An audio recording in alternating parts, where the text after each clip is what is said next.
Hi guys, welcome to Flex TV. My name is Hope and I will be answering all of your storage related questions. Today I got a question from Hannah who wants to know, are there any size restrictions for items stored in storage units? Now that's a really good question. A lot of us might want to know that. Sometimes you want to store something particularly large, like large pieces of furniture or appliances, and normally that's not an issue. For the most part, the short answer is there aren't any size restrictions. If you can fit it inside the storage unit you chose, you can store it. You just have to measure the items, obviously make sure that they fit in the size unit you booked, and you could put any size items you want in there. So size is not an issue. What is an issue, however? There are certain things that you are not allowed to store or not allowed to store everywhere.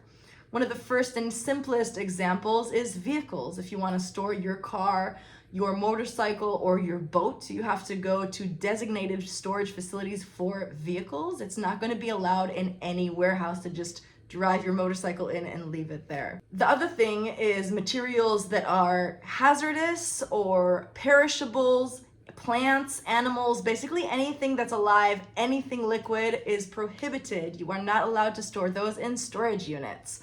The last thing that should actually be obvious is anything illegal. You are not allowed to store any illegal materials or items in your storage unit. Before you move into storage, you get a lease. Look through that lease, see what's prohibited from storage. Usually it will be most of the same items, like the stuff that I mentioned before, but look to see if your facility has any specific restrictions before you put anything into storage, because if it's illegal and it's not allowed to be stored, you might actually get in trouble for it. So it's worth checking beforehand. In short, Hannah, no, there are no size restrictions. The rule of thumb is if you can fit it, you can store it. However, if you want to store something that's unusual, you should really look at your lease before you sign it and make sure that you're allowed to store it at all.